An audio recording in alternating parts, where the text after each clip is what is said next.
Blood turned the water crimson as Garrett Wolfe plunged his hands into the cool stream, the wound in his side throbbing with each labored breath. 3 days of hard riding through Apache territory with a bullet lodged beneath his ribs had left him feverish and weak, his once powerful frame now hunched over the shallow creek like a wounded animal waiting for death. The year was 1873, and the Arizona Territory was as unforgiving as it was vast. Garrett had been tracking a band of rustlers who'd stolen a herd from the Diamond K Ranch where he worked as a hired gun. The job was supposed to be straightforward: find the cattle, deal with the thieves, and return home. But an ambush near the Mexican border had left 2 of his companions dead, and Garrett himself barely able to stay in the saddle. He cupped his hands and brought the water to his parched lips, his vision blurring at the edges. The distant silhouette of the Dragoon Mountains wavered like a mirage as consciousness began to slip away. As he toppled forward into the shallow creek, his last thought was that dying alone in the wilderness was a fitting end for a man who'd lived his life by the gun. When Garrett next opened his eyes, he was staring at a wooden ceiling, rough-hewn beams crossing above him. The pain in his side had dulled to a persistent ache, and something soft cushioned his head. For a moment, he wondered if this was the afterlife, until a fresh wave of pain convinced him he was very much alive. "So you've decided to rejoin the living," came a woman's voice, clear and steady. Garrett turned his head toward the sound, wincing at the effort. A woman stood in the doorway, backlit by the golden afternoon sun. As she stepped closer, her features came into focus: honey-brown hair pulled back in a practical braid, intelligent blue eyes set in a sun-kissed face, and a mouth that looked like it smiled easily, though it was presently set in a serious line. "Where am I?" he managed, his voice a rasp. "My homestead, about 15 miles east of Tombstone." She approached the bed, wiping her hands on a worn apron. "I found you half dead by Dragoon Creek 3 days ago. Nearly broke my back dragging you into my wagon." Garrett tried to sit up but fell back with a groan. 3 days. "You've been burning with fever. I dug the bullet out that first night." She reached for a cup on the bedside table. "I'm Beatrice Lawrence. Most folks call me B. Garrett Wolfe." He accepted the cup she offered, the water cool against his parched throat. "I'm much obliged for your help, madam." A smile finally touched her lips. "Well, Mr. Wolfe, you're not out of the woods yet. That wound was mighty angry. You're lucky to be alive." Garrett studied her as she checked the bandage at his side. She moved with the confidence of someone accustomed to handling emergencies, her hands gentle but firm. She wasn't what most would call a classic beauty, but there was something striking about her, a strength and vitality that seemed to radiate from within. "You live out here alone?" he asked, glancing around the small but tidy cabin. Something flickered across her face, caution, perhaps. "I manage just fine." "I didn't mean to suggest otherwise, madam." "B," she corrected. "If I'm going to be changing your bandages for the next week or so, we might as well dispense with formalities." "A week?" Garrett frowned. "I can't impose that long." B arched an eyebrow. "Can you stand?" To prove her wrong, Garrett gritted his teeth and tried to push himself upright. The room immediately began to spin, and he collapsed back onto the bed, sweat beading on his forehead from the effort. "As I thought," she said, not unkindly. "You've lost a lot of blood, Mr. Wolfe. Your body needs time to heal." "Garrett," he conceded. "Rest now, Garrett. We'll talk more when you're stronger." As she turned to leave, Garrett caught her wrist, surprised by the work-hardened feel of it beneath his fingers. "Thank you," he said simply, "for saving my life." B's expression softened. "We all need saving sometimes." Over the next few days, Garrett drifted in and out of sleep, gradually regaining his strength. When awake, He observed Bee as she went about her daily chores tending to her small garden, caring for the few livestock she kept, mending clothes by lamplight. She moved with purpose, wasting no motion, no energy. She was a woman who had learned to survive on her own.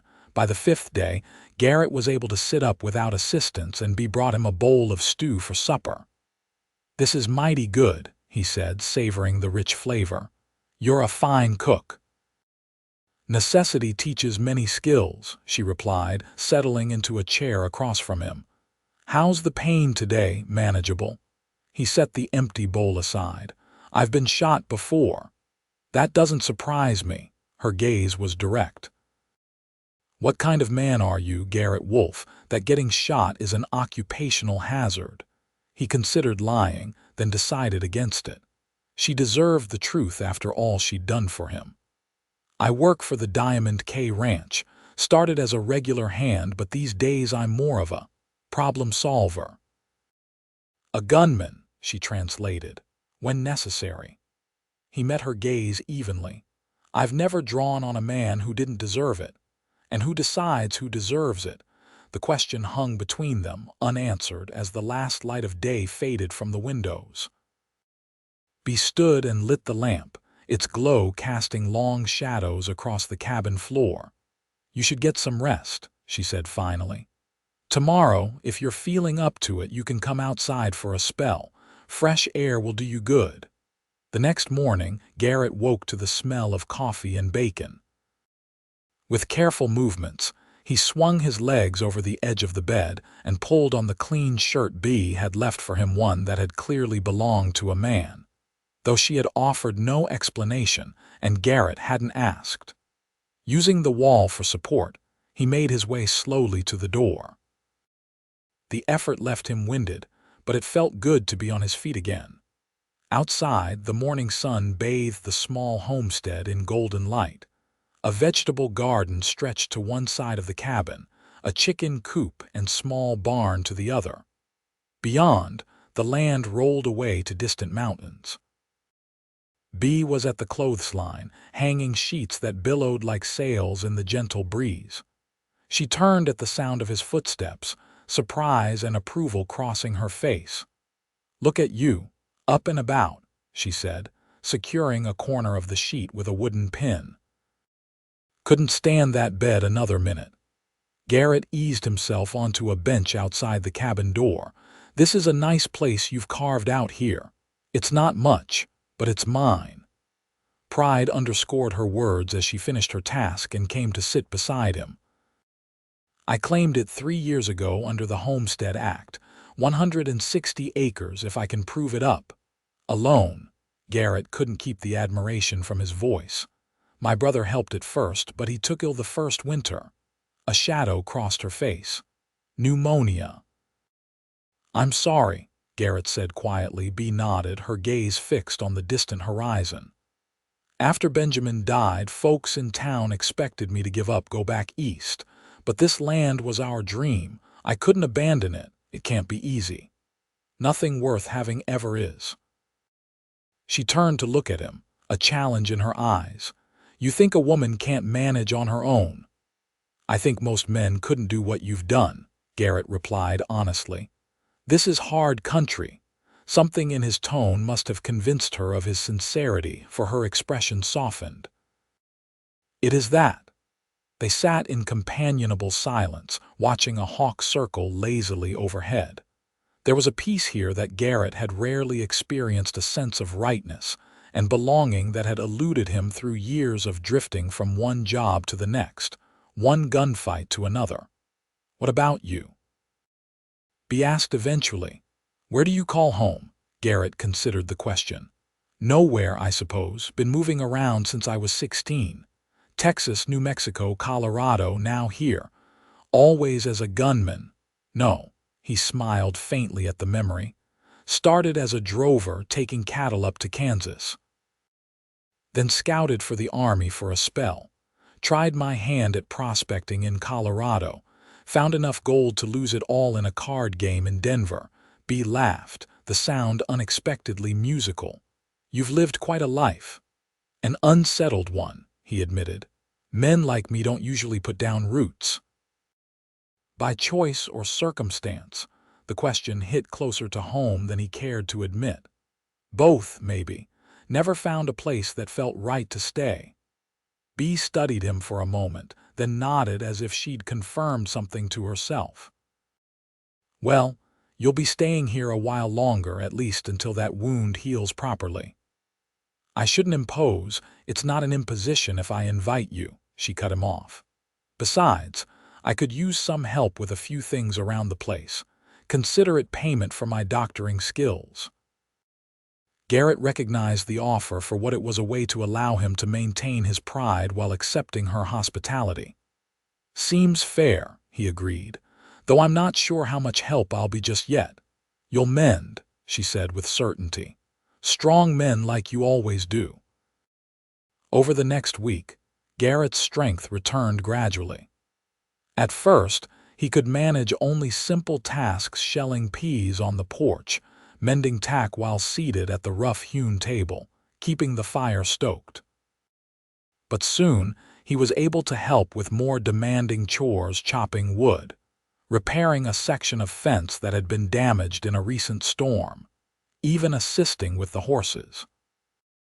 Bee had a sturdy bay gelding named Charlie that pulled her wagon, and a spirited black mare called Midnight that she rode when checking her property boundaries. Garrett's own horse, a rangy buckskin named Buck, had found its way to Bee's homestead the day after she'd brought Garrett in, as if drawn by some invisible connection to its master. Smart animal, Bee had commented. Loyal, too. Working alongside Bee, Garrett found himself impressed by her knowledge and capabilities.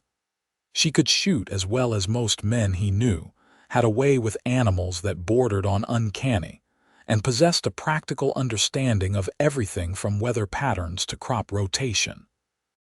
In the evenings, they would sit on the porch, watching the sunset paint the western sky in fiery hues, and talk of everything and nothing. He learned that she'd come west with her brother after the death of their parents, seeking a fresh start away from the stifling expectations of their New England upbringing. Benjamin had been a schoolteacher, Bee a nurse during the war. Both had wanted something different from the conventional lives laid out before them. We had such plans, she told him one evening, her voice soft with memory. Benjamin was going to teach at the school in Tombstone once it was built. I would grow medicinal herbs and maybe practice as a midwife. We'd have the ranch as well, nothing fancy, just enough livestock to be self-sufficient. You've done well, considering, Garrett observed, noting the neat rows of vegetables, the small but healthy herd of cattle, the improvements to the cabin itself. It's not enough, she admitted. The government requires certain improvements to prove up the claim. I need to build a proper house before the 5 years are up, and I'm already halfway through the time. Garrett heard the worry behind her words. That's why you're pushing yourself so hard, she nodded. If I fail, all of this, everything Benjamin and I dreamed of, it will have been for nothing. Impulsively, Garrett reached out and covered her hand with his own. It won't be for nothing. You've built something remarkable here, Bee, something to be proud of. She looked down at their joined hands, then up at his face, a flicker of something unreadable in her eyes. For a moment, Garrett thought she might pull away, but instead she turned her palm up and curled her fingers around his. Thank you, she said simply. That night, lying in the bed that had been Benjamin's, Garrett stared at the ceiling, troubled by the feelings stirring within him. He'd known many women in his 32 years, saloon girls, widows, the occasional rancher's daughter looking for excitement, but none had affected him the way Beatrice Lawrence did. There was a steadiness to her, a quiet strength that called to something long buried inside him. But he was a gunman, a drifter. Men like him didn't settle down, didn't build lives with women like Bee. He'd be gone soon enough, back to the Diamond K, back to the life he knew. It was better that way, wasn't it? 2 weeks after Garrett had first opened his eyes in B's cabin, they rode into Tombstone together. His wound had healed enough for travel, and B needed supplies she couldn't produce herself: flour, sugar, ammunition, tools. The small town was growing rapidly, fueled by recent silver strikes in the surrounding hills, but it still had the raw, unfinished look of a frontier settlement. As they tied their horses outside the general store, Garrett noticed the way B squared her shoulders, as if preparing for battle. Inside, the storekeeper, a balding man with spectacles perched on his nose, looked up and frowned slightly. "Miss Lawrence," he greeted, his tone just this side of civil. "What can I do for you today?" "I need the usual supplies, Mr. Henshaw," B replied, her voice even. "And I'd like to inquire about ordering lumber. I'm planning to build a proper house before winter." Henshaw's eyebrows rose. "Lumber's scarce, what with all the building going on, and expensive. Might be more than you can manage." "I'll manage just fine," B said firmly. Garrett, standing slightly behind her, noticed the way the storekeeper's gaze flicked to him, curious and assessing. "Didn't know you had company out at your place, Miss Lawrence." The implication was clear, and Garrett felt a surge of anger at the man's insinuation. Before he could speak, however, B responded, her tone glacial. "Mr. Wolfe is a guest who's been helping with some repairs while recovering from an injury. Not that it's any of your concern." Henshaw shrugged. "No offense meant, just making conversation." He began to gather the items on B's list, moving with deliberate slowness. "Folks do talk, you know, about a woman living alone so far from town." "Folks might do better minding their own business," Garrett interjected, his voice quiet but carrying an edge that made the storekeeper glance up sharply. "Don't believe we've been introduced," Henshaw said, eyeing Garrett's worn buckskins and the gun strapped to his thigh. "Garrett Wolfe. I ride for the Diamond K." Recognition flickered in Henshaw's eyes. The Diamond K was one of the largest spreads in the territory, and its owner, Klaus Keller, was known to employ men who were handy with guns to protect his interests. "I see." Henshaw's manner changed subtly, becoming more deferential. "Well, any friend of Miss Lawrence is welcome in my establishment. I'll see what I can do about that lumber order." Outside, as they loaded the supplies into B's wagon, Garrett noticed the tight set of her jaw. "You're angry," he observed. "Not at you." She secured a sack of flour with more force than necessary. "I'm tired of being treated like some curiosity, the strange woman who refuses to admit she can't make it on her own." "Henshaw's a fool," Garrett said. "Anyone with eyes can see you're more capable than half the men in this territory." B's expression softened. "Thank you for speaking up in there. You didn't have to." I didn't like his tone. Garrett handed her a crate of canned goods, or his implications.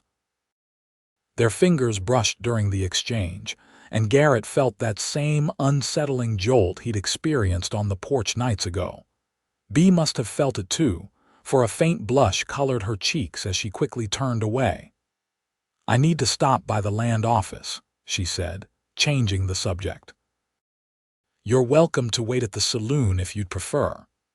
"I'll come with you," Garrett replied, "if that's all right." The land office was a small building near the courthouse, manned by a harried-looking clerk who brightened when he saw B. "Miss Lawrence," he greeted warmly, coming around his desk to shake her hand. "It's good to see you." "You too, Mr. Cooper." B smiled, and Garrett noticed it was genuine, unlike the polite mask she'd worn at the general store. "I wanted to inquire about the requirements for proving up my claim." "I'm planning to build a proper house soon." Cooper nodded approvingly. "That would certainly strengthen your position. The law requires a dwelling that's habitable year-round, along with evidence of agricultural improvements." He hesitated. "Though I should warn you, there's been some interest in your section recently." B stiffened. What kind of interest? A representative from the Sonora Mining Consortium was in last week, asking about unclaimed land in your area. Cooper lowered his voice. They've been buying up property all through the territory, sometimes using methods that aren't entirely transparent. My claim is registered and legitimate, B stated firmly. Of course it is, Cooper assured her. But these mining companies have deep pockets and good lawyers. Just be careful. As they left the land office, Garrett could see the worry etched on B's face. This mining company, he said. Have they caused trouble before? I've heard stories, she replied, her gaze distant. Homesteaders pressured to sell, mysterious accidents, claims challenged on technicalities. She shook her head. I won't be intimidated. This land is mine, fair and square. Garrett admired her determination, but concern gnawed at him. A lone woman against a powerful mining consortium wasn't a fair fight, no matter how capable she was. They were nearly back to the wagon when a commotion down the street caught their attention. A group of cowboys, clearly deep in their cups despite the early hour, had spilled out of the saloon and were harassing a young Chinese man who had been sweeping the boardwalk in front of the laundry. Look at the Chinaman dance. One of the cowboys jeered, firing his pistol at the ground near the man's feet. The young man, terrified, jumped back, only to be shoved forward by another cowboy.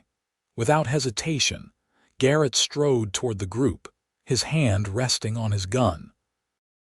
That's enough, he said, his voice carrying the authority of a man accustomed to being obeyed.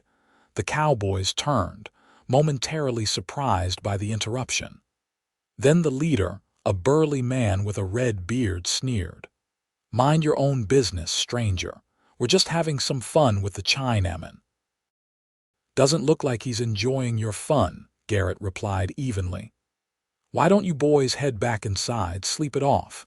And if we don't, Redbeard challenged, his hand hovering near his holster, then I'll help you change your minds. Garrett's stance shifted subtly, and something in his eyes, cold, focused, deadly, made the cowboys reassess the situation. Redbeard glanced at his companions, then back at Garrett. You're outnumbered, mister. Maybe, Garrett conceded. But how many of you will still be standing when it's over? The moment stretched taut as a bowstring. Then Redbeard spat on the ground. Ain't worth it for some Chinaman. Come on, boys. As the cowboys retreated into the saloon, the young Chinese man bowed repeatedly to Garrett, murmuring thanks in broken English before hurrying back into the laundry. Garrett turned to find Bee watching him, an unreadable expression on her face. What? He asked, suddenly self-conscious. You didn't draw your gun, she observed. Didn't need to. Sometimes the threat is enough. But you would have, she pressed, if they hadn't backed down. Garrett met her gaze squarely. Yes. Bee nodded slowly as if confirming something to herself. We should head back. Storm clouds are building to the west. The ride home was mostly silent, each lost in their own thoughts. The encounter in town had reminded Garrett of who he was, what he did. For a few weeks at Bee's homestead, he'd almost forgotten chopping wood, mending fences, sharing quiet evenings on the porch. But the truth was, he was a gun for hire, a man who lived by his speed and accuracy with a Colt revolver.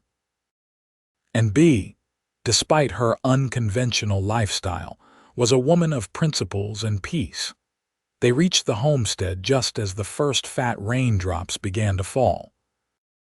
After quickly unloading the supplies and settling the horses, they hurried into the cabin as the heavens opened, rain drumming on the roof with increasing intensity. Bee lit the lamps and stoked the fire while Garrett shook the water from his hat.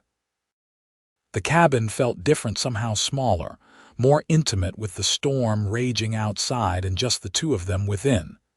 You're getting stronger every day, Bee remarked as she set a pot of coffee on the stove. Your wound is healing cleanly.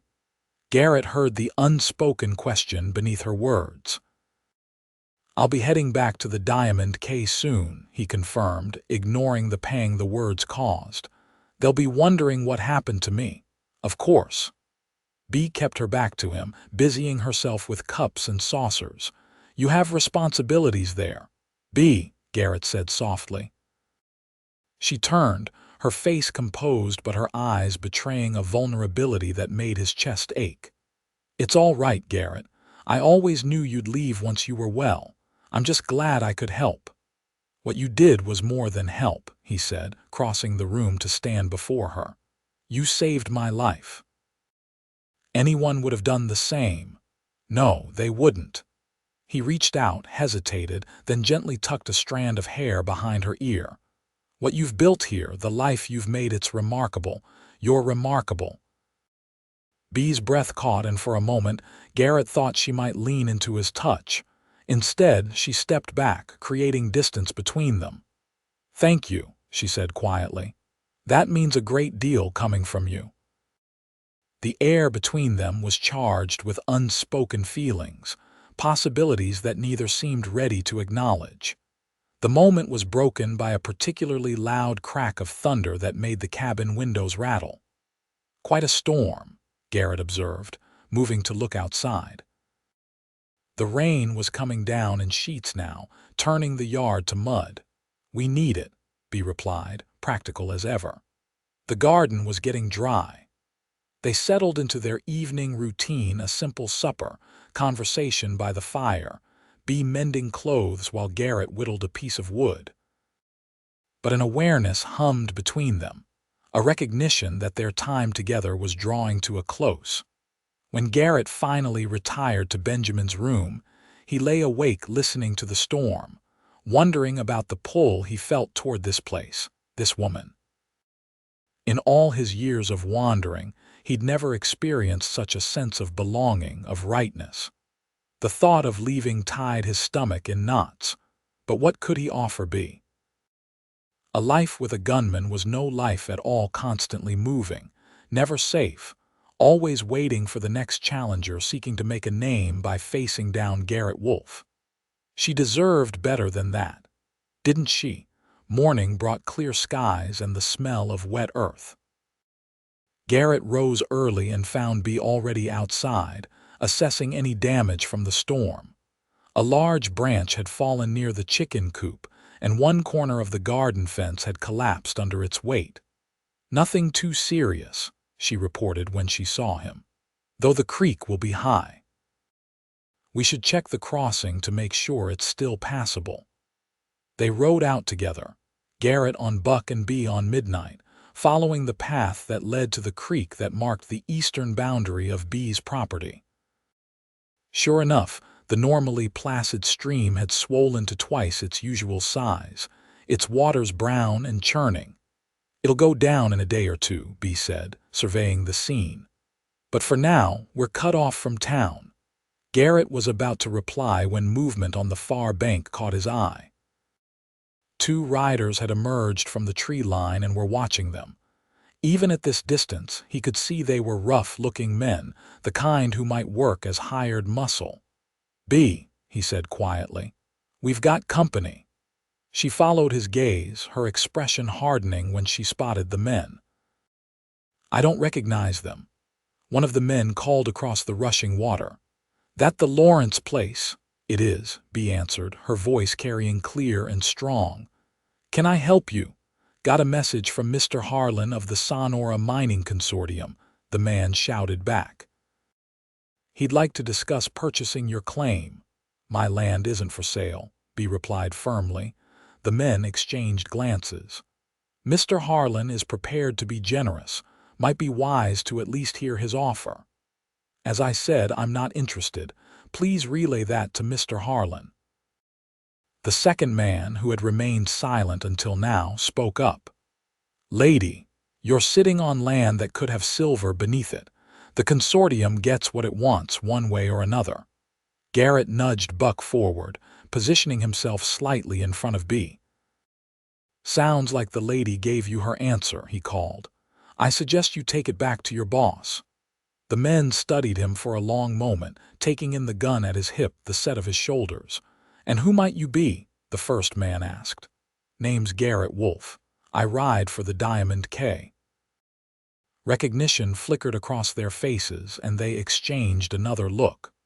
"We'll tell Mr. Harland what you said, madam," the first man finally replied. "But don't expect this to be the end of it."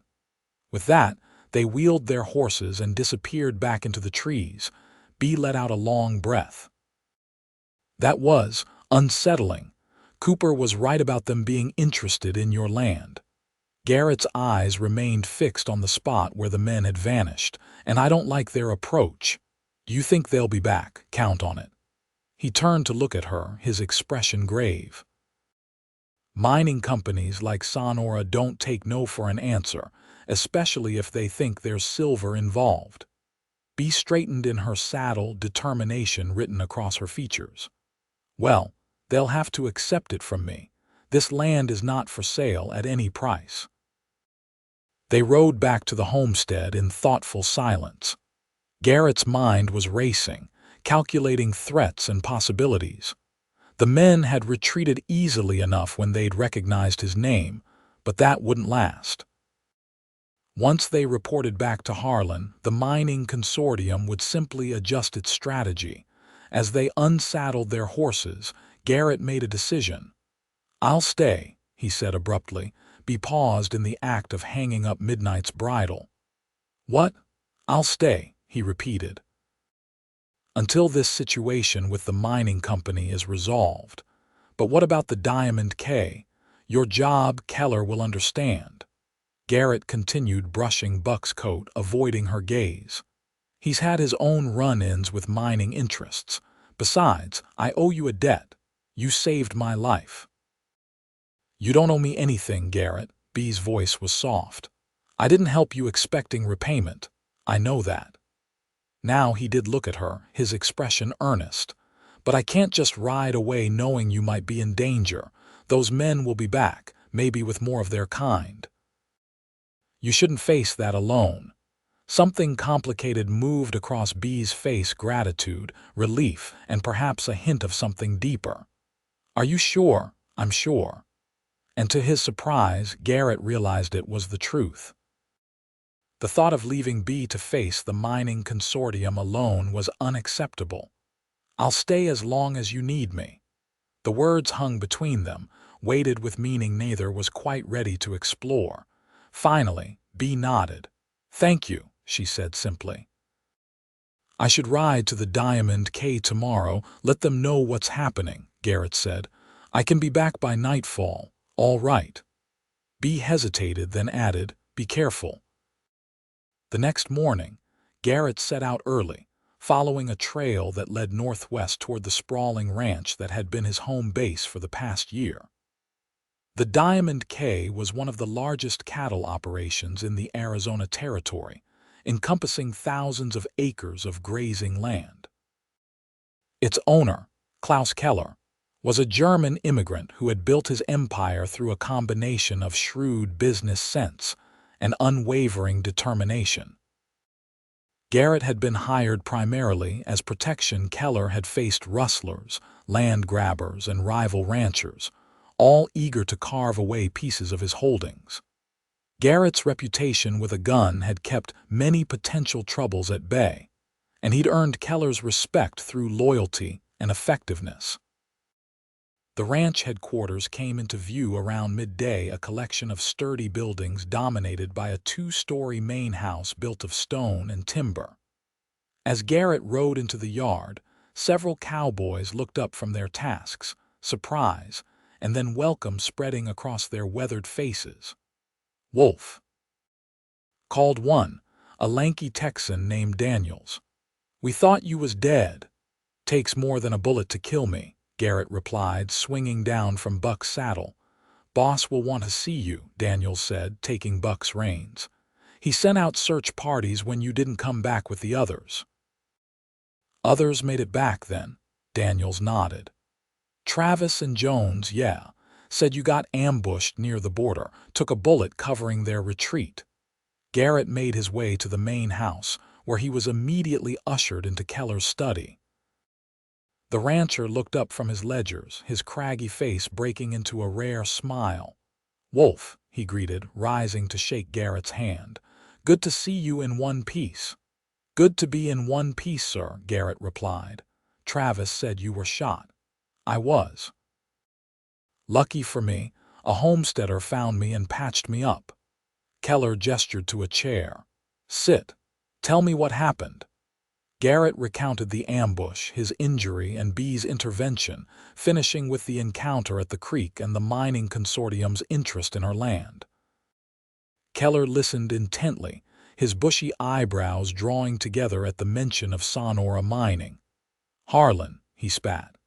"I know the man, ruthless business practices. He's been trying to buy a corner of my southwest pasture for months." "What's his interest in that area?" Garrett asked. "Silver, most likely. There've been strikes all through those hills." Keller leaned back in his chair. "And now he's after this woman's homestead." "Yes, sir. I told her I'd stay on, help her deal with the situation." Keller studied Garrett thoughtfully. This homesteader must be quite something. Garrett felt heat rise in his face. "She saved my life. And you feel obligated." "It's not just that," Garrett admitted. "She's built something remarkable out there, all on her own. I can't stand by and let Harland's thugs intimidate her into selling." A knowing look crossed Keller's face. "I see." He was quiet for a moment, then nodded decisively. "Take whatever time you need. Your position here will be waiting when you're ready to return." Relief washed through Garrett. "Thank you, sir. One more thing." Keller rose and crossed to a cabinet which he unlocked with a key from his vest pocket. He withdrew a Winchester rifle gleaming with oil. "Take this. Newest model, more accurate than that old Sharps you've been carrying." Garrett accepted the weapon, testing its weight and balance. "This is generous. Consider it a bonus for your work this past year." Keller's expression turned serious. "And Wolfe, be careful. Harland isn't known for taking no for an answer. If this land is as valuable as he thinks, he won't stop at intimidation." "I understand." Garrett stood, tucking the rifle under his arm. "I appreciate your support." As he turned to leave, Keller added, "Sometimes a man finds something worth fighting for beyond a paycheck. When that happens, he'd be a fool to walk away from it." The words followed Garrett as he rode back toward B's homestead, resonating with truths he was only beginning to acknowledge. The sun was setting by the time he arrived, painting the western sky in shades of orange and gold. B was on the porch, her face lighting up when she saw him approach. "You're back," she said, relief evident in her voice. "How did it go?" "Better than expected." Garrett dismounted, leading Buck toward the barn. Keller was understanding, said I could take whatever time I need. "That's wonderful." B fell into step beside him. "I was worried he might not be pleased. Keller's a fair man. He's had his own troubles with the mining consortium." Garrett hesitated, then added, "He sent something for us." Oh, inside the barn, Garrett retrieved the Winchester from its scabbard. "Latest model.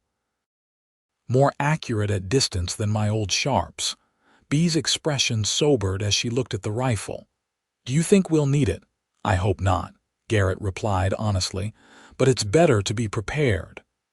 After settling Buck for the night, they walked together to the cabin.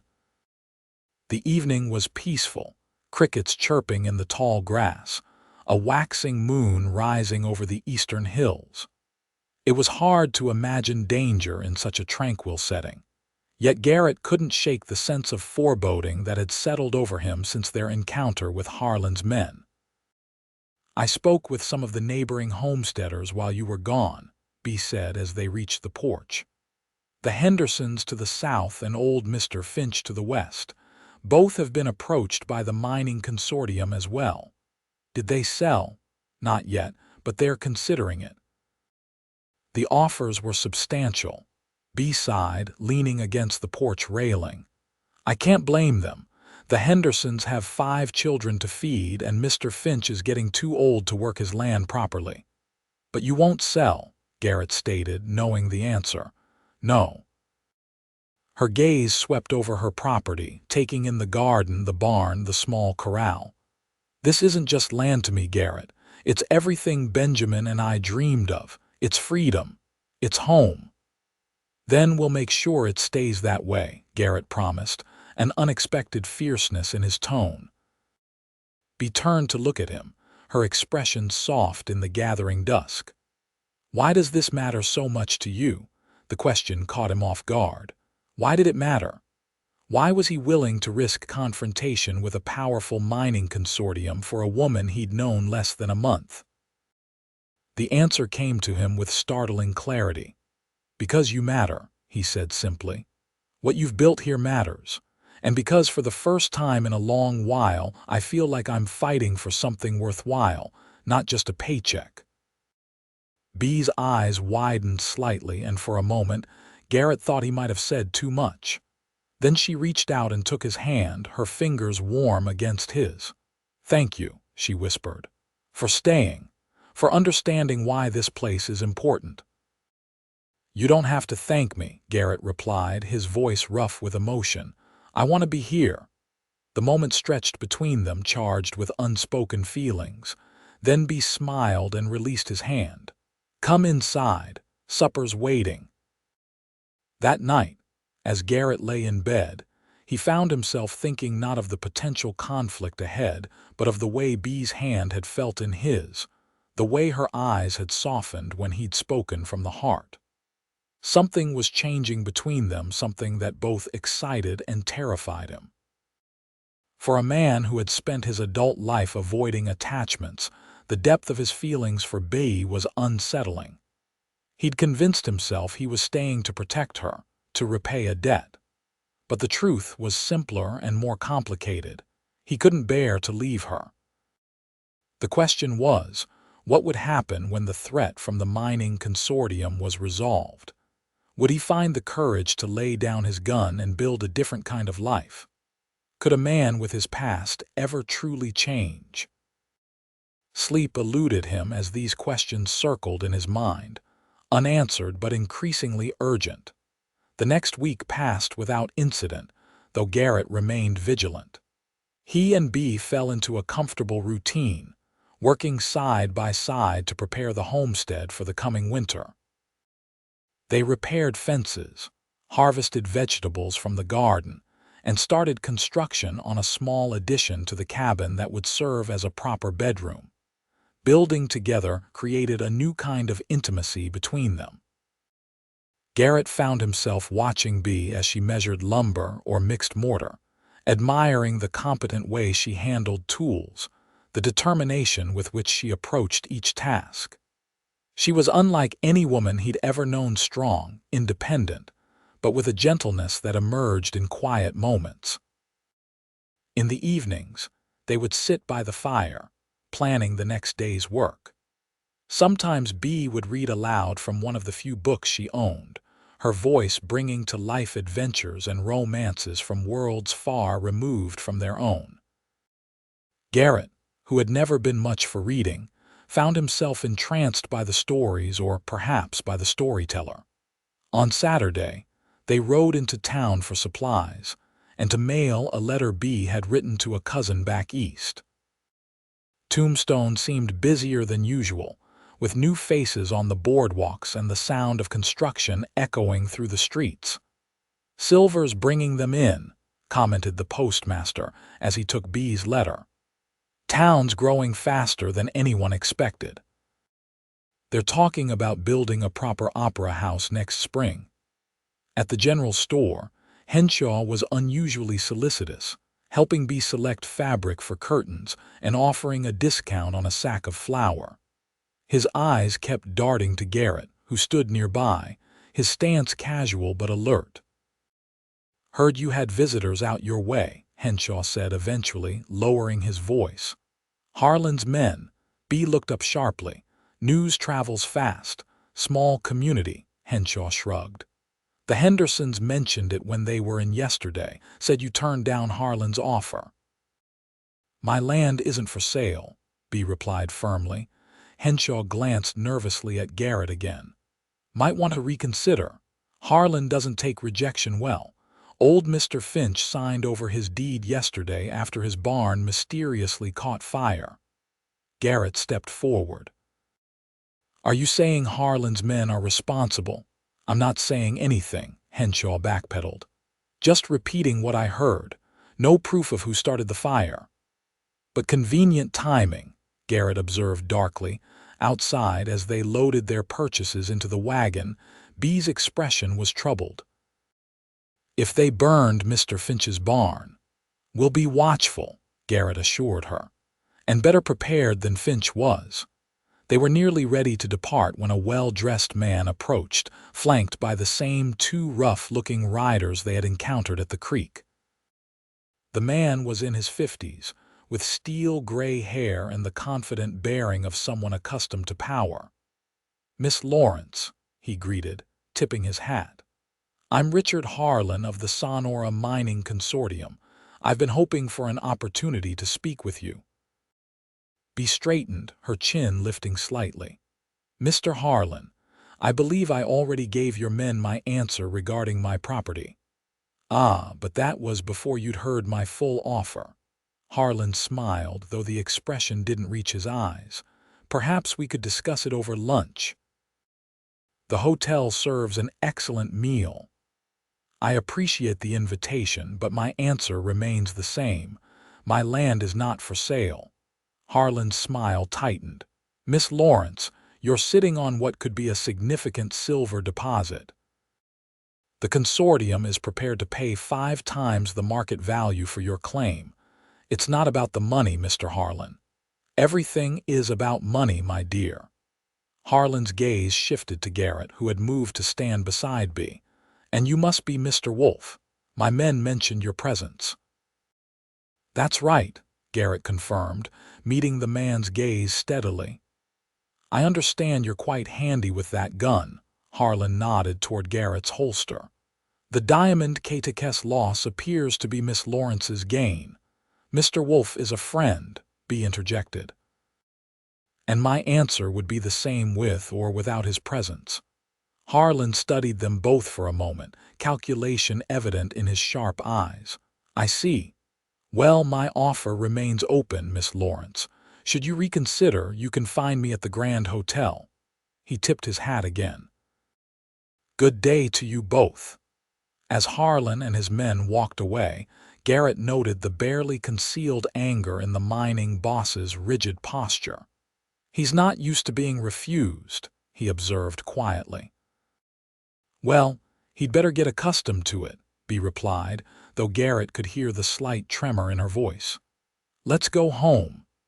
The ride back to the homestead was tense, both of them scanning the landscape for any sign of trouble. Only when they crested the final rise and saw the cabin standing peaceful in the afternoon sun did Garrett feel some of the tension leave his shoulders. That evening, after supper, Bee was unusually quiet, lost in thought as she washed the dishes. Garrett, sensing her mood, gave her space, busying himself with cleaning his guns at the table. You think I'm being foolish? She asked suddenly, her back still turned to him. Garrett looked up, surprised by the question. About not selling? No, I don't. 5 times the market value is a significant amount, she continued, her hands stilling in the dishwater. I could buy land elsewhere, somewhere without silver, somewhere safer. Is that what you want? Bee turned to face him, conflict evident in her expression. No, but I'm not naive, Garrett. Harland isn't going to simply accept my refusal and move on. No, he isn't, Garrett agreed, setting aside the cloth he'd been using to oil his Colt. Men like Harland are used to getting what they want one way or another. So what do we do? The question hung between them, weighted with implications. Garrett considered his words carefully before responding. We prepare, he said finally. We make it clear that intimidation won't work, and we reach out to others who might be in the same position. Strength in numbers. B nodded slowly. The Petersons to the north haven't been approached yet, as far as I know, and there are several smaller homesteads beyond them. We'll ride out tomorrow, talk to them, Garrett suggested. The more landowners who stand together, the harder it will be for Harland to pick us off one by one. B crossed the room to sit opposite him at the table. And if that doesn't work, if he escalates, Garrett met her gaze steadily, then we deal with that when it comes. But I promise you, B, I won't let anything happen to you or this place. She reached across the table and covered his hand with hers. I know, and that means more to me than I can say. The touch of her hand sent warmth spreading through Garrett's chest. He turned his palm up, curling his fingers around hers. We'll get through this, he promised. Together. B's eyes softened, and for a moment Garrett thought she might say more. Instead, she squeezed his hand once before withdrawing hers. We should get some rest. Tomorrow will be a busy day. As predicted, the next day was filled with visits to neighboring homesteads. Some, like the Petersons, were receptive to the idea of presenting a united front against the mining consortium. Others were more hesitant, worried about potential repercussions. Harland's got friends in high places, cautioned Jacob Miller, whose homestead lay about 5 miles north of B's.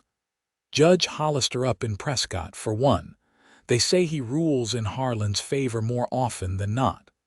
All the more reason to stand together, B argued. One homesteader might be intimidated or outmaneuvered in court, but a group of us, supporting each other, that's harder to dismiss. By the end of the day, they had secured tentative agreements from 4 families to meet the following Sunday to discuss strategy. It wasn't as many as Garrett had hoped for, but it was a start.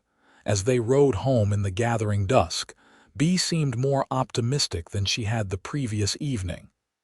We might actually have a chance, she said, guiding Midnight around a patch of rocky ground. If enough of us refuse to sell.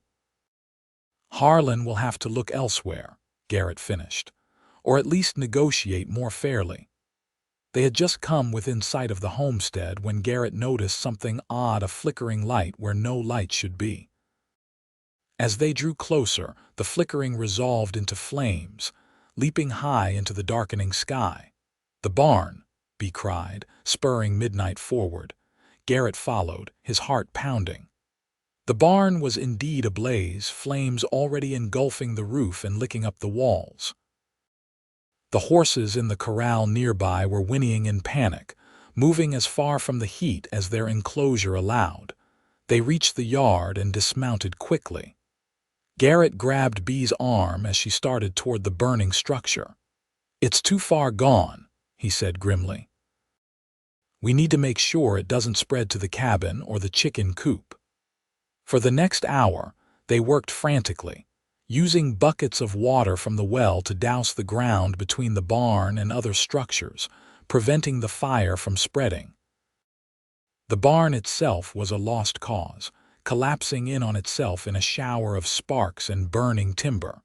By the time the fire had burned itself out, leaving only smoldering ruins, both Garrett and B were exhausted, their faces streaked with soot, their clothes damp with sweat and water. They stood side by side, staring at the destruction in the glow of the dying embers. This was Harland, B said, her voice tight with anger and unshed tears, just like with Mr. Finch. Yes, Garrett agreed, his tone hard. This was a message. What do we do now? Garrett turned to look at her, taking in her ash-smudged face, the determination in her eyes despite the devastation before them. In that moment, something crystallized within him, a certainty that had been building since the day he'd first opened his eyes in her cabin. Now, he said, we fight back. The night was a long one. After ensuring the fire was completely out, they tended to the frightened animals, moving Buck and Midnight into the small corral with the other horses since their shelter was gone. The chickens were agitated but unharmed in their coop, which had been far enough from the barn to escape the flames. Inside the cabin, B moved with mechanical efficiency, heating water for them to wash away the worst of the soot and smoke. Garrett watched her, concerned by the tight set of her shoulders, the too careful way she handled each task. "B," he said gently, "sit down. Rest for a minute." She shook her head, continuing to wring out a cloth. "If I stop, I'll think."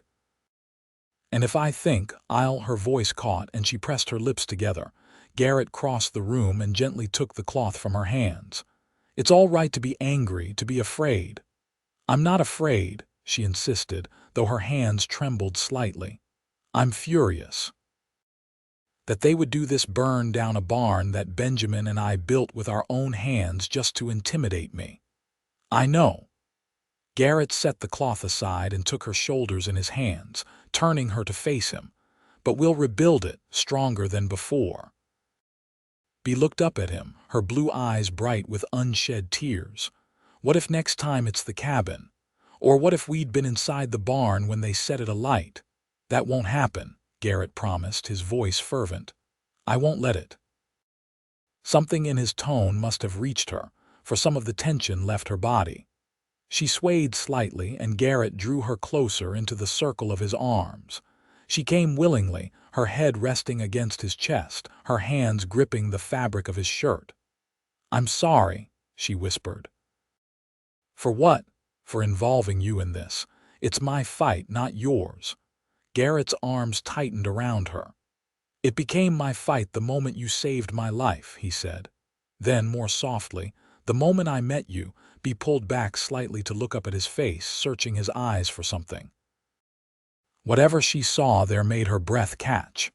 Slowly, giving him every chance to pull away, she rose on her tiptoes and pressed her lips to his. The kiss was gentle at first, tentative, a question more than a demand. Garrett answered by drawing her closer, one hand coming up to cradle the back of her head as he deepened the kiss. She tasted of smoke and something sweeter, something uniquely Bea, and he knew with sudden clarity that he had been waiting for this moment since he'd first seen her silhouetted in the doorway weeks ago. When they finally parted, both breathing heavily, Bea's cheeks were flushed, her eyes wide. "I shouldn't have—" "Yes, you should," Garrett interrupted, his voice rough with emotion. "I've wanted to do that for weeks." A smile touched her lips, transforming her face despite the exhaustion evident in her features. "Really? Really?" He brushed a strand of hair from her face, his touch reverent. "You're an extraordinary woman, Beatrice Lawrence." She leaned into his touch, her eyes closing briefly. "And you, Garrett Wolfe, are not at all what I expected when I found a half-dead gunslinger by my creek." The moment was interrupted by a noise outside, the horses whinnying in alarm. Garrett was instantly alert, moving to the window, his hand going to the gun at his hip. "Stay here," he instructed, peering into the darkness. "Not likely," Bea retorted, already reaching for the shotgun she kept by the door. Together they stepped onto the porch, scanning the night-shrouded yard. The horses were agitated, moving nervously in the corral. Beyond, in the shadows near the tree line, Garrett caught a flicker of movement. "There," he murmured, nodding toward the spot. Bea raised the shotgun to her shoulder. "Show yourself," she called, her voice steady despite the tension vibrating through her. "I won't ask twice." For a moment, nothing happened. Then a figure emerged from the shadows, hands raised in a gesture of peace. It was a young man, barely more than a boy, his face pale in the moonlight. "Don't shoot," he called. "Please."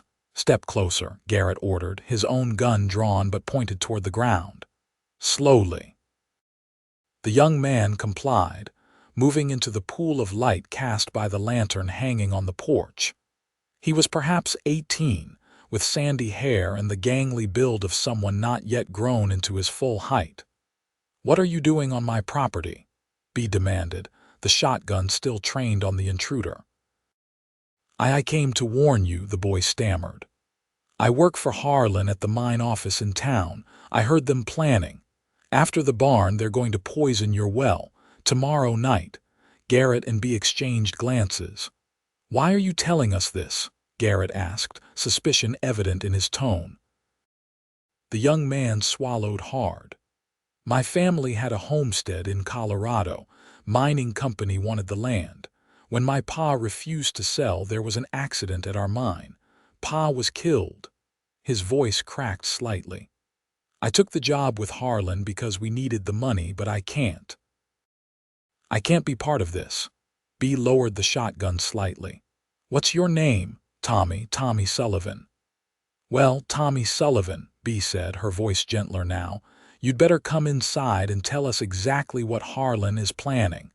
Over coffee at the kitchen table, Tommy revealed what he knew. Harland was determined to acquire B's land, believing there was a rich silver vein running beneath it. The barn burning had been just the first step. If poisoning the well didn't drive her off, there were plans for more accidents culminating, if necessary, in challenges to her claim through a friendly judge. Harland's got powerful friends. Tommy confirmed what they had already suspected. And he's not used to being refused. But why my land specifically? B pressed. There are other homesteads in the area. Tommy hesitated, then reached into his jacket and withdrew a folded paper. This is a survey map. One of our geologists made it based on where silver's been found already. He spread it on the table, pointing to a shaded area. See this line? They think it's the main vein, and it runs right under your property. Garrett studied the map, noting that the supposed vein extended beyond B's land to several neighboring properties, including some whose owners had already agreed to meet with them. Does Harland know about the meeting we're organizing? He asked. Tommy nodded reluctantly. Word got back to him. He's not pleased. I imagine not, B murmured. She looked at Garrett, determination in her eyes. We need to move up the meeting, tomorrow, not Sunday, and we need to warn everyone about the well. Agreed. Garrett turned back to Tommy. You're taking a risk coming here. What if Harland finds out? The young man's face paled further, but he squared his shoulders. Then I'll deal with that, but I couldn't just stand by. B reached across the table and squeezed his hand. Thank you, Tommy. Your conscience does you credit. They developed a plan. Tommy would return to town to avoid suspicion, while Garrett and B would ride out at first light to alert their neighbors and move up the meeting. They would gather at the Peterson place, which was more centrally located than B's homestead, and would make it harder for Harland's men to target any single participant. As dawn broke, Garrett and B set out, leaving a loaded rifle with Tommy, who had insisted on staying to keep watch on the homestead. They split up to cover more ground, Garrett heading north to the Petersons and beyond, B riding south to alert the Millers and Johnsons. By noon, they had reached everyone who had initially agreed to the meeting, and several who had been undecided. The news of the barn burning and the planned well poisoning had hardened resolve among even the most hesitant. By mid-afternoon, nearly a dozen homesteaders had gathered at the Peterson farm, their faces grim with determination.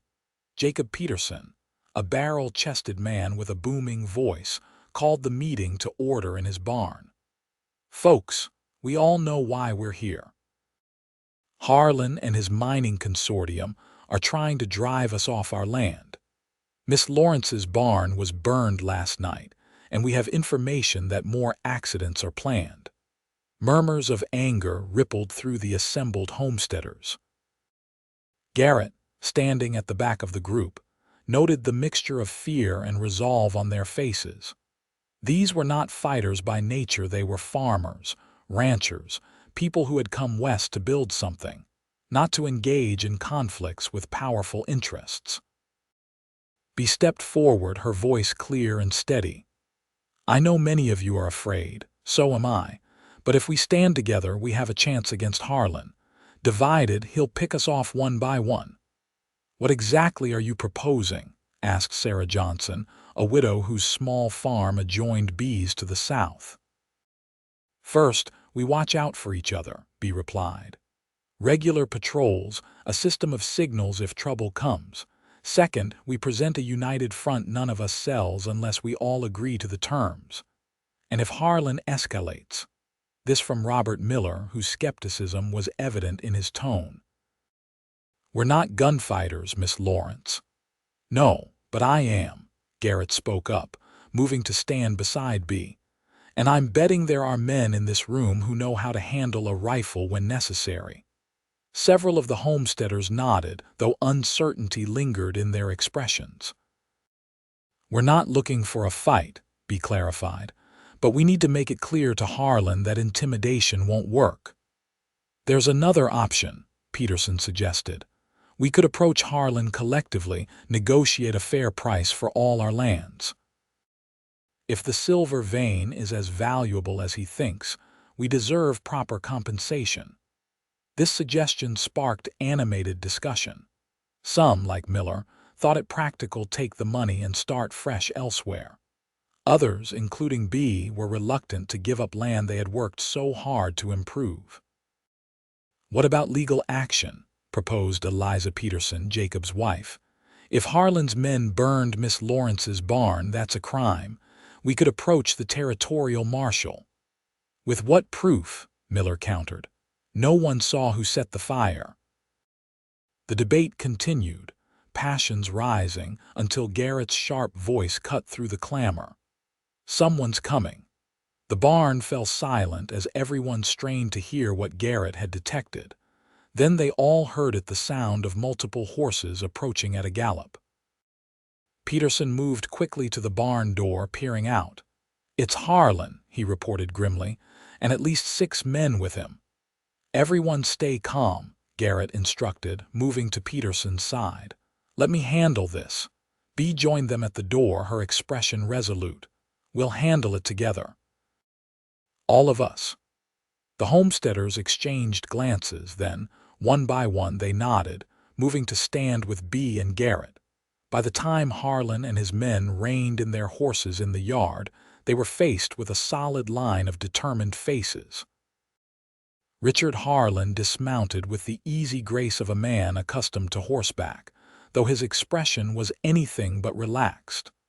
"Quite a gathering," he observed, his tone deceptively mild. "I wasn't aware of a social event in the neighborhood." "This is private property, Harland," Peterson stated firmly. "You weren't invited." "Indeed." Harland's gaze swept over the assembled homesteaders, lingering on B and Garrett. "I simply wanted to check on Miss Lawrence after the unfortunate accident with her barn. When I found her homestead empty, I became concerned." "How thoughtful," B replied, her voice dripping with sarcasm. "Especially considering your men are the ones who set the fire."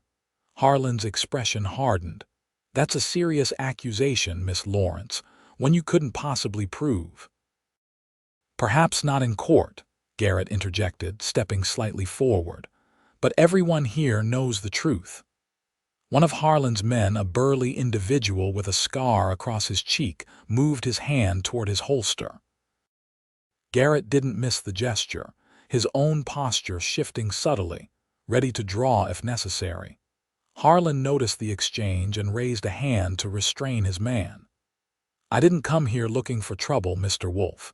I came to make these good people an offer." He turned his attention back to the homesteaders. "The Sonora Mining Consortium is prepared to purchase all of your properties at 3 times market value. That's a generous offer by any standard."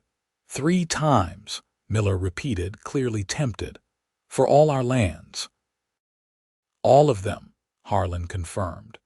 "You could start fresh elsewhere, with more capital than most settlers ever see. Think of what you could build with that kind of money." Garrett could see the calculation happening on some faces, the weighing of hard-won land against the promise of a substantial sum. Even Peterson, who had been so firm moments before, seemed to be considering the offer. "And if we refuse?" B challenged, her voice cutting through the moment of wavering. Harland's smile didn't reach his eyes. Then I'm afraid the consortium will have to pursue other avenues. Legal challenges to your claims, primarily. It would be unfortunate if proper procedures weren't followed during the filing process. You're threatening us, B stated flatly. I'm stating facts, Miss Lawrence. Land disputes can be messy, costly, time-consuming. Harland spread his hands in a gesture of apparent reasonableness. I'm offering a clean solution that benefits everyone. A tense silence fell over the yard as the homesteaders exchanged uncertain glances. Garrett could sense the momentum shifting, fear beginning to override determination. Before anyone could speak, however, the sound of an approaching horse interrupted the standoff. All eyes turned to see Tommy Sullivan riding hard into the yard, his young face flushed with exertion. He reined in sharply, nearly tumbling from the saddle in his haste. Tommy. Harland's voice held genuine surprise. What are you doing here? The young man straightened, his gaze moving from Harland to Bee and Garrett. Telling the truth, he said, his voice stronger than it had been the night before. About the barn, about the plans to poison Miss Lawrence's well. About all of it. Harland's face darkened. You have no idea what you're talking about, boy. I heard you give the orders, Tommy insisted. I was there in your office when you told Jenkins and Malone to make sure the fire looked like an accident. The scarred man, presumably Jenkins, took a menacing step toward Tommy. The kid's lying. No, I'm not. Tommy reached into his jacket and withdrew a folded paper. And I have proof. What is that? Harland demanded, a note of concern entering his voice for the first time. Your letter to Judge Hollister, Tommy replied. The one where you discuss how he'll help you invalidate homestead claims in exchange for a share in the mining profits. I found it when I was filing papers yesterday. Harland's face went from angry to calculating in an instant. Give me that paper, Tommy, and we'll forget this misunderstanding. There might even be a promotion in it for you. Or I could take it to the territorial marshal, Tommy countered. I imagine he'd be very interested in evidence of judicial corruption. The standoff had shifted, tension crackling in the air like lightning before a storm.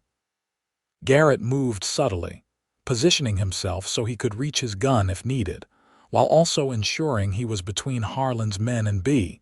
It was Peterson who broke the impasse. I think you should leave now, Harland, he said, his voice steady. Take your men and go. This isn't over, Harland warned, his composure cracking. That letter proves nothing. Maybe not by itself, Garrett agreed, but it's enough to start an investigation. And once people start looking closely at your business practices, who knows what they'll find? Harland's gaze locked with Garrett's, fury battling with calculation in his eyes. For a moment, it seemed he might order his men to attack. Then, with visible effort, he mastered himself. 3 times market value, he reiterated, addressing the homesteaders. My offer stands until tomorrow noon. After that, you'll have to take your chances with the courts. He turned to Tommy. As for you, Sullivan, you're finished in this territory. No one crosses me and prospers. With that, he remounted his horse and, with a curt nod to his men, rode out of the yard, dust billowing in their wake. As the sound of hoofbeats faded, the tension in the yard dissipated, replaced by a mixture of relief and uncertainty. Tommy dismounted, looking both proud and terrified by what he had done. That was brave, Bee told him, squeezing his shoulder, and possibly foolish. Definitely foolish, Tommy agreed with a shaky laugh, but it felt right. The homesteaders gathered around, examining the letter Tommy had brought. It was indeed damning, a clear indication of corruption involving a territorial judge, but whether it would be enough to deter Harland remained to be seen. What do we do now? Miller asked, voicing the question on everyone's mind. We stick to the plan, Bee replied firmly. We stand together, watch out for each other, and we take this letter to the marshal in Tucson where Harland has less influence. And his offer, Peterson pressed. 3 times market value is significant. It's blood money, B stated flatly. Paid for with threats and intimidation, but each of you must decide for yourselves what your land is worth. One by one, the homesteaders voiced their decisions. Some, like the Petersons, stood firm with B, rejecting Harland's offer outright. Others, including Miller, were more hesitant, unwilling to commit either way until they saw how events unfolded. By the time the meeting concluded, the sun was setting, casting long shadows across the Peterson farm. Arrangements were made for patrols and signals, and it was agreed that Tommy would ride to Tucson the next day with the incriminating letter, accompanied by Garrett for protection. As they prepared to return to B's homestead, Garrett pulled her aside, concern evident in his expression. "I don't like leaving you alone tomorrow." "I won't be alone," she assured him. "Sarah Johnson is coming to stay with me and the Petersons will check in regularly." She touched his face gently. "This is important, Garrett. That letter could be our best chance against Harland." He covered her hand with his own, turning his face to press a kiss to her palm. "Be careful. Harland won't give up easily." "Neither will I," she promised, her blue eyes fierce with determination. "Neither will we." The ride back to B's homestead was quiet, both of them lost in thought about the confrontation with Harland and what might come next. Tommy rode with them, having been offered shelter for the night before his journey to Tucson. As they crested the final rise and the homestead came into view, bathed in the golden light of sunset, Garrett felt a surge of protectiveness. This small piece of land had come to mean more to him than any place he'd known since leaving his family's farm in Texas all those years ago. Or perhaps it wasn't the land itself, but the woman who had claimed it, who had built something meaningful here through sheer determination and grit. For the first time in his adult life, Garrett Wolfe found himself imagining a future that didn't involve moving on to the next job, the next town. A future with roots and purpose, with B by his side. It was a terrifying thought, and the most exhilarating one he'd ever had. The next morning dawned clear and cool, with the promise of heat to come as the sun climbed higher. Garrett checked and rechecked his guns, ensuring everything was in perfect working order for the journey to Tucson. The territorial capital was 2 days' hard ride away, which meant he would be gone from B for at least 4 days, possibly 5. The thought sat uneasily with him, especially with Harland's threat still hanging over them. But the letter Tommy had procured needed to reach the marshal, and Garrett was the logical choice to ensure the young man's safety on the journey. Sarah Johnson arrived just after sunrise, her rifle slung across her saddle horn, her practical face set with determination. "Don't you worry about Beatrice," she told Garrett as he helped her unload her saddlebags. "Between the 2 of us and the Petersons' boys checking in, we'll be just fine."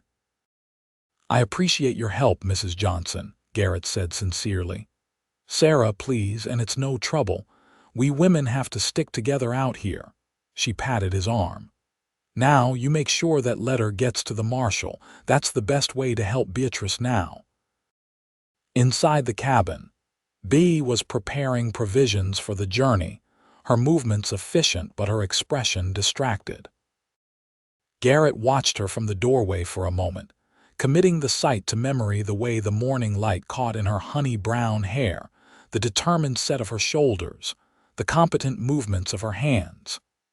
"That should be enough for 3 days," she said, securing the bundle of food. "There are way stations if you need more." "We'll be fine," Garrett assured her, crossing the room to stand beside her. "Tommy's eager to get started." B nodded, her hands stilling on the bundle. "I keep thinking about what Harland said, that his offer expires at noon today. What if some of the others accept? The Millers seemed tempted. "It wouldn't change anything for us," Garrett replied, the us slipping out naturally. "Your land is still yours, and with the letter we have a chance of stopping Harland's intimidation tactics for good." Bee looked up at him, something vulnerable in her expression. "For us?" she repeated softly. Garrett's throat tightened with emotion. "Yes," he confirmed, if that's what you want." "It is," Bee said, her voice steady despite the blush rising on her cheeks. "I've known it for a while now, I think, since before the barn." Garrett reached for her, drawing her into his arms. "When I'm back from Tucson," he promised, "we'll talk about the future, our future. I'd like that." Bee's smile was radiant, transforming her face. "Very much." Their parting kiss was bittersweet, a promise of things to come mingled with the necessity of separation. Tommy waited discreetly outside, studiously examining the horizon while the couple said their goodbyes. As Garrett swung into Buck's saddle, he made one final request. "Promise me you won't take any unnecessary risks while I'm gone." "I promise," Bee agreed. "As long as you promise to come back safely." "Wild horses couldn't keep me away," Garrett assured her, his voice rough with emotion.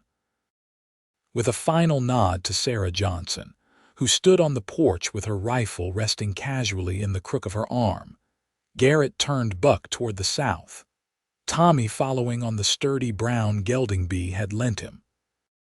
As they rode away, Garrett looked back once to see Bee standing in the yard, her hand raised in farewell, the morning sun turning her hair to gold. The image stayed with him as they rode, a talisman against the uncertainties that lay ahead. The journey to Tucson was arduous but uneventful. They pushed hard the first day, making it to a small settlement called Fairbank by nightfall, where they took rooms at the modest hotel. Tommy was quiet for much of the ride, clearly processing the dramatic turn his life had taken in the past 24 hours. "Do you think Harland will really come after me?" he asked as they sat in the hotel's small dining room, picking at plates of beans and bacon. "Eventually," Garrett answered honestly. "But not until he's dealt with the immediate problem of the letter. And by then, you'll be under the marshal's protection." Tommy nodded, pushing his beans around his plate. "I never thought I'd end up in the middle of something like this. I just wanted a job, to send money back to my ma and sisters in Colorado." "You did the right thing," Garrett assured him. "Standing up to men like Harland isn't easy. It is when you've seen what they can do to people." Tommy's young face hardened with the memory. "After Pa died, Ma tried to keep the homestead going, but the mining company just kept increasing the pressure. Eventually, she had no choice but to sell for a fraction of what the land was worth." Garrett could see why Tommy had risked so much to help Bee. "What will you do after we reach Tucson?" The young man shrugged. "Find work, I guess. I'm good with numbers. Maybe a bank would hire me. Or you could come back with me," Garrett suggested. Bee mentioned needing help with the books for her cattle operation, and I imagine the Petersons and others might have similar needs. Hope flickered across Tommy's face. "You think they'd have me after I worked for Harland?" "After you stood up to Harland," Garrett corrected. "I think they'd be proud to have you." They reached Tucson late the following day, the territorial capital sprawling before them in the golden light of afternoon. It was a far cry from the rough and tumble mining town of Tombstone. Tucson boasted proper streets, substantial buildings, and the trappings of established civilization. The marshal's office was located near the courthouse, a solid adobe structure with the territorial flag flying above its entrance. Marshal James Cooper was a veteran lawman with a reputation for incorruptibility, exactly the kind of official they needed. Cooper read the letter Tommy provided with increasing alarm, his bushy eyebrows drawing together as he digested its contents. "This is serious," he confirmed, looking up at them across his desk. Judge Hollister has authority over a significant portion of the territory. If he's corrupt, he is, Tommy affirmed. I've seen other evidence, property records altered, claims invalidated on questionable grounds, always benefiting Harlan or his associates. Cooper rubbed his jaw thoughtfully. I'll need to take this to the territorial governor. He's the only one with the authority to investigate a sitting judge. He studied Tommy intently. You realize you'll need to testify. Your word combined with this letter could be enough to launch a formal inquiry. Tommy straightened in his chair. I'll testify, whatever it takes to stop Harlan. Good man. Cooper turned his attention to Garrett. And what's your stake in this, Mr. Wolfe? I'm here to ensure Tommy's safety, Garrett replied, and to protect the interests of several homesteaders near Tombstone who are being pressured by Harland's consortium. Including Miss Lawrence, Tommy added. Garrett's sweet on her. Heat rose in Garrett's face at the unexpected revelation, but he didn't deny it. Cooper's weathered face creased in a knowing smile. I see. Well, love's as good a motivation as any I've encountered. The marshal rose from his desk. I'll arrange an escort to take young Mr. Sullivan here to Phoenix to meet with the governor. As for you, Mr. Wolfe, I imagine you're eager to return to Tombstone.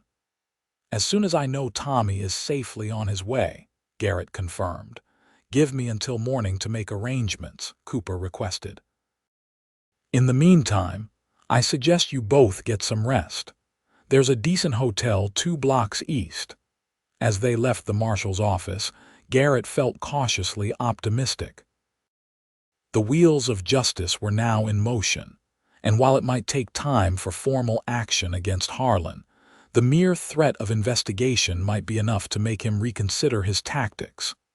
But as they walked toward the hotel, a nagging worry persisted at the back of Garrett's mind. Harlan was not a man to accept defeat gracefully. If he felt cornered, he might lash out before the law could restrain him. And B was still back at the homestead, squarely in his path. The journey back to Tombstone was a solitary one. Tommy had departed for Phoenix with 2 deputy marshals as escorts, his young face set with determination as he waved goodbye to Garrett. Marshal Cooper had promised to send word once the governor had reviewed the evidence, but it would likely be weeks before any formal action was taken against Harlan or Judge Hollister. Garrett pushed Buck hard, covering ground more quickly than he had on the journey to Tucson. An inexplicable sense of urgency drove him, a feeling that time was of the essence. By riding from dawn until dusk, stopping only when necessary to rest his horse, he managed to shave half a day off the return trip. As he approached the area around Tombstone, Garrett began to encounter signs that something was amiss. A homesteader heading to town with a wagon load of goods reported unusual activity, riders moving at night, men who didn't belong to any of the local ranches asking questions about specific properties. They were particularly interested in the Lawrence place, the man told Garrett, his expression concerned. Asked about who was staying there, if the woman was alone. Garrett's unease deepened into genuine alarm. He thanked the man and spurred Buck forward, pushing the tired horse as hard as he dared through the gathering dusk. It was full dark by the time he reached the Peterson farm, lights glowing warmly in the windows of the main house. He dismounted quickly, his boots barely touching the ground before he was striding toward the door. Jacob Peterson answered his knock, surprise, and then concern crossing his face at the sight of Garrett's dust-covered appearance. "Wolfe, we weren't expecting you back so soon." "Have you checked on B today?" Garrett asked without preamble. Peterson's expression grew grave. "Sarah Johnson came by this morning, said everything was quiet at the Lawrence place, but—" He hesitated. "But what?" Garrett pressed, dread coiling in his stomach. "Harlan's men have been more active the past couple of days, riding the boundaries of properties, watching. Miller and the Johnsons sold out accepted Harland's offer yesterday. And B, holding firm last we heard. Peterson stepped back, gesturing Garrett inside. Come in, rest a bit. Your horse looks done in. No time, Garrett declined. I need to get to B's. Can I borrow a fresh mount? I'll return it tomorrow. Peterson didn't argue, recognizing the urgency in Garrett's tone. He led the way to the barn where he helped saddle a strong bay horse. Take care, he cautioned as Garrett swung into the saddle. And if you need help, fire 3 shots. We'll come running. With a grateful nod, Garrett turned the bay toward B's homestead, now just a few miles distant. The night was clear. Stars scattered across the black sky like diamond dust, the waxing moon providing enough light to follow the trail. As he approached the final rise before B's property, Garrett slowed, an innate caution born of years living by his wits making him wary of charging blindly forward. He dismounted and led the horse the rest of the way, using the cover of darkness and the scattered trees to mask his approach. When he reached the crest of the rise, his heart nearly stopped. In the silver moonlight, he could see 3 riders circling B's cabin, while a 4th held a torch that cast flickering light across the yard. The burned-out shell of the barn stood as a grim reminder of their previous visit. Inside the cabin, lamplight glowed behind drawn curtains. Garrett strained to see any movement, any sign that B and Sarah were aware of the danger circling their sanctuary. Then, as he watched, one of the riders dismounted and approached the door, his posture suggesting stealth rather than a friendly visit. Garrett didn't hesitate. Drawing his Colt, he fired a warning shot into the air. The effect was immediate. The men froze, then scattered for cover, the one near the door diving behind the water trough. B, Garrett shouted, running down the slope toward the cabin. It's Garrett, you've got trouble. The cabin door flew open, and Garrett caught a glimpse of B with her shotgun before one of Harland's men opened fire. The bullet whined past Garrett's ear, close enough that he felt the displacement of air. He returned fire, aiming for the muzzle flash he'd seen coming from behind a stack of firewood. A yelp of pain told him his shot had found its mark, though whether it was a serious injury or a graze was impossible to tell in the darkness. More shots rang out from the cabin this time, B and Sarah defending their position. One of the riders cried out and tumbled from his saddle, clutching his shoulder. Garrett, B called. We're holding the door, can you make it? Cover me. He shouted back, calculating the distance to the cabin, about 30 yards of open ground. B and Sarah immediately laid down, suppressing fire, forcing Harland's men to keep their heads down. Garrett sprinted across the yard, bullets kicking up dust at his heels, his own gun barking twice more as he ran. He reached the porch and vaulted over the railing, pressing his back against the wall beside the door. It's me, he called. The door opened just enough for him to slip inside, then closed quickly behind him. In the lamplight, he could see B and Sarah, both armed, their faces set with determination rather than fear. Are you hurt? B asked, quickly scanning him for injuries. I'm fine, he assured her. What about you two? They only just arrived, Sarah reported. We heard them coming and doused most of the lamps. How many? Garrett asked, moving to a window to peer out through a gap in the curtains. 4 that we've seen, B replied. I think you hit one of them. And Sarah got another, Garrett confirmed, having seen the man fall from his horse. That leaves 2 uninjured. As if to underscore his assessment, a voice called from the darkness. Wolfe, we know you're in there. Come out and no one needs to get hurt. That's Jenkins, B identified the speaker. Harland's foreman. Garrett considered their options. The cabin was sturdy, with thick walls that would stop most bullets. They had ammunition and supplies to withstand a siege for several days if necessary. But if Jenkins and his remaining man decided to set fire to the structure as they had the barn? "What do you want, Jenkins?" he called back. "Just to talk," came the reply. "Harland sent us with a message for Miss Lawrence." "I'll bet he did," Sarah muttered, checking the load in her rifle. "Send the message from where you are," Garrett countered. "I'm listening." There was a pause then. "Harland knows about the letter your young friend took to Tucson. He wants it back. In exchange, he'll forget this whole unfortunate business. Miss Lawrence can keep her land." Garrett and Bee exchanged glances. "He's lying," Bee said softly. "The letter's already with the marshal, and even if it wasn't, Harland would never let me keep the land once he had what he wanted." "I know," Garrett agreed. He raised his voice again. "No deal, Jenkins. The letter's already with the territorial marshal. It's over." Silence greeted this announcement. Then, ominously, Jenkins responded, "Have it your way, Wolfe. But remember you chose this." The attack, when it came, was more coordinated than Garrett had expected.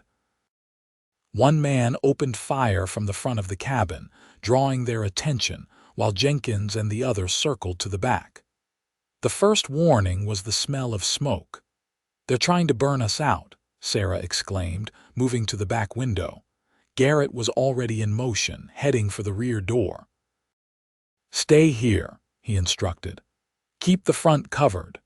Before either woman could protest, he slipped outside, staying low and using the shadows for cover. The night air was cool against his face after the warmth of the cabin, and the smell of smoke was stronger now. Rounding the corner, he saw Jenkins and another man attempting to pile kindling against the back wall. Garrett didn't hesitate. He fired twice in rapid succession, his aim true despite the poor light. The unknown man dropped immediately, a bullet in his chest. Jenkins was more fortunate or more alert. He dove for cover, Garrett's second shot grazing his arm rather than finding its mark. "It's over, Jenkins," Garrett called, keeping his gun trained on the spot where the man had disappeared.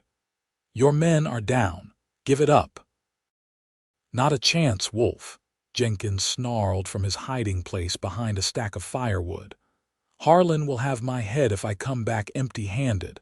And I'll have it if you don't drop that gun," Garrett countered. "Your choice." For a moment, it seemed Jenkins might surrender. Then, with a roar of defiance, he burst from cover, gun blazing. Garrett fired once, his bullet finding its mark with deadly precision. Jenkins stumbled, a look of surprise crossing his face before he collapsed face down in the dirt. Silence fell over the homestead, broken only by the soft crackle of the small fire Jenkins had started.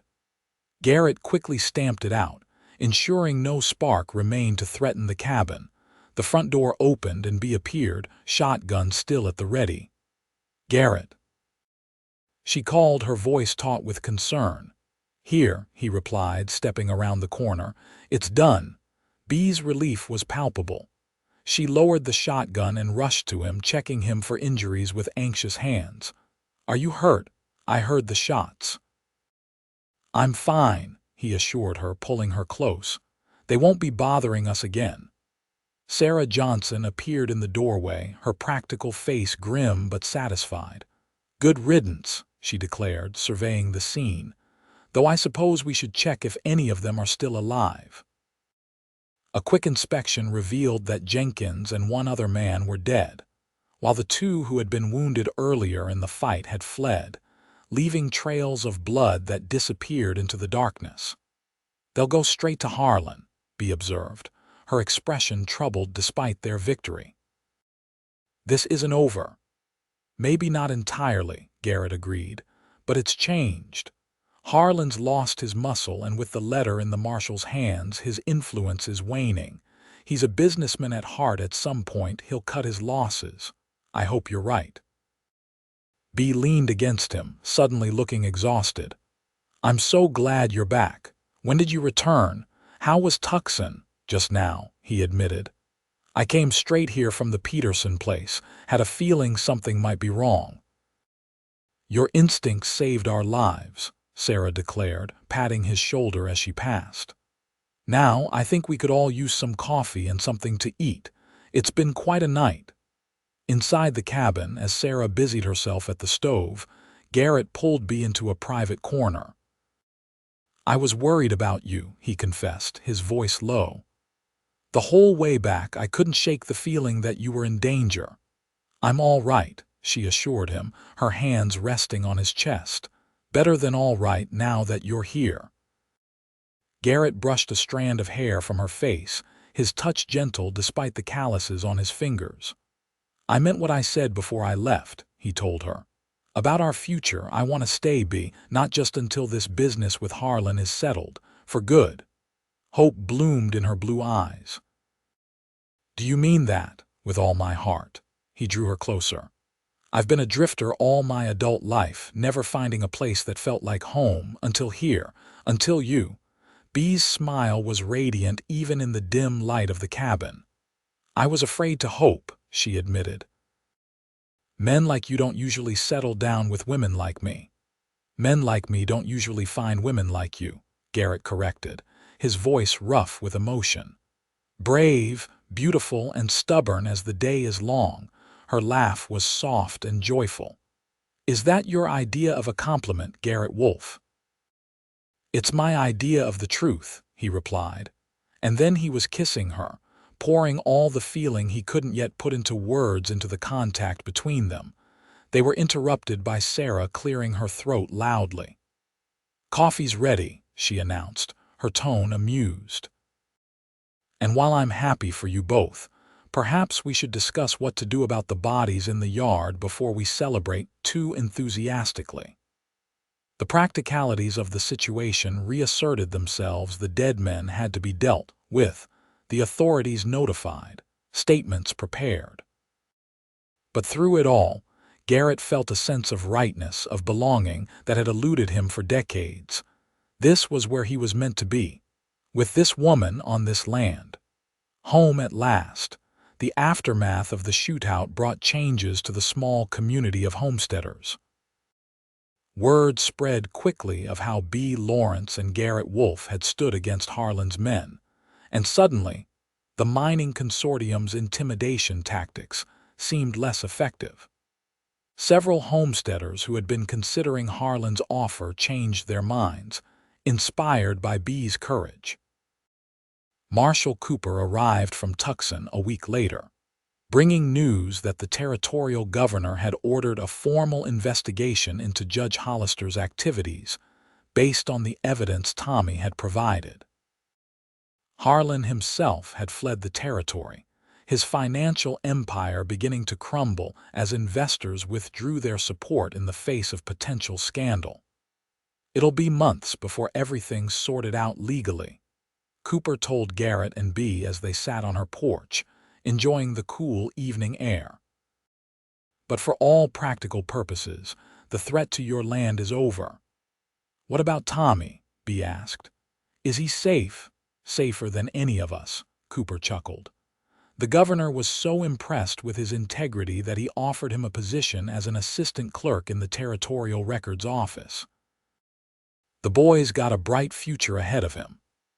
After the marshal departed, promising to return if he had any further news, Garrett and B remained on the porch, watching the sunset paint the western sky in shades of gold and crimson. The charred remains of the barn had been cleared away, and new timber was stacked nearby, ready for rebuilding. Hard to believe it's really over, B mused, her head resting on Garrett's shoulder. Part of me is still waiting for the next crisis. That's natural, Garrett assured her. It takes time to feel safe again after something like this. I do feel safe, she corrected, looking up at him. With you here. Garrett's heart swelled with emotion. I'm not going anywhere, he promised, except maybe into town tomorrow. Be straightened, curious. Oh, what for? Thought I might speak to Reverend Collins, Garrett replied, a hint of nervousness in his voice. See if he might be available for a ceremony in the near future. B's eyes widened. Garrett Wolfe, is that a proposal? A poor excuse for one, he admitted with a self-deprecating smile. I should have gotten down on one knee, had a ring ready, done it properly. It's perfect, Bee interrupted, her eyes shining with unshed tears of happiness. And yes, I will marry you. Garrett gathered her into his arms, his own eyes suspiciously damp. I love you, Beatrice Lawrence, he said, the words coming easily now that they had found their way to his lips. More than I ever thought possible. And I love you, she replied, reaching up to touch his face. My gunslinger who couldn't walk away. Best decision I ever made, Garrett murmured before claiming her lips in a kiss that promised a lifetime of tomorrows. Spring turned to summer, and summer to fall. The barn was rebuilt, stronger than before, and Garrett and Bee were married in a simple ceremony attended by their neighbors and friends. Tommy returned from Phoenix for the occasion, proudly serving as Garrett's best man, while Sarah Johnson stood with Bee. Even Klaus Keller made the journey from the Diamond K, bringing with him a wedding gift of 5 prime heifers to strengthen Bee's small herd. A man should have a solid start when he settles down, the gruff rancher declared, clapping Garrett on the shoulder. With the threat from Harland and the mining consortium eliminated, the homesteaders of the region flourished. The Petersons expanded their farm, the Johnsons opened a small trading post at the crossroads, and Tommy, on his visits from Phoenix, helped everyone keep their accounts in order. As for Garrett and Bee, they worked side by side to improve the homestead, turning it into a modest but profitable cattle operation. The addition to the cabin became a proper bedroom, and plans were drawn up for a larger house to be built the following spring. Garrett's gun was retired to a peg above the fireplace, drawn only for hunting or the occasional practice session to keep his skills sharp. On their first anniversary, as they sat on the porch of the cabin watching the sunset, a tradition they had maintained through the seasons, Bee handed Garrett a small package wrapped in brown paper. "What's this?" he asked, surprised. "Open it and see," she encouraged, a secretive smile playing on her lips. Inside was a tiny pair of knitted booties, so small they fit in the palm of his hand. Garrett looked up at Bee, his heart suddenly pounding. "Are you?" he began, hardly daring to believe. Bee nodded, her face glowing with happiness. "In the spring," she confirmed. "Dr. Wilson from town was here yesterday while you were checking the north pasture. He's certain." Garrett whooped with joy, lifting Bee from her chair and spinning her around, heedless of the fact that they were on the porch and might be seen by anyone passing by. "A baby," he marveled, setting her gently back on her feet. "Our baby." "Our family," Bee corrected, resting her hand on her still flat stomach. "The one we're building together."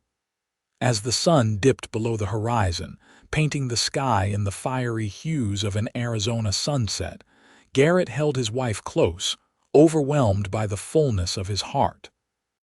From the moment he had awakened in this cabin, wounded and weak, to this perfect moment of joy and anticipation, his life had been transformed. The gunslinger had found his home, his heart, his future, all because a brave woman had pulled him from a creek and refused to let him die. And in saving her land, he had found something far more precious, the love that had saved them both.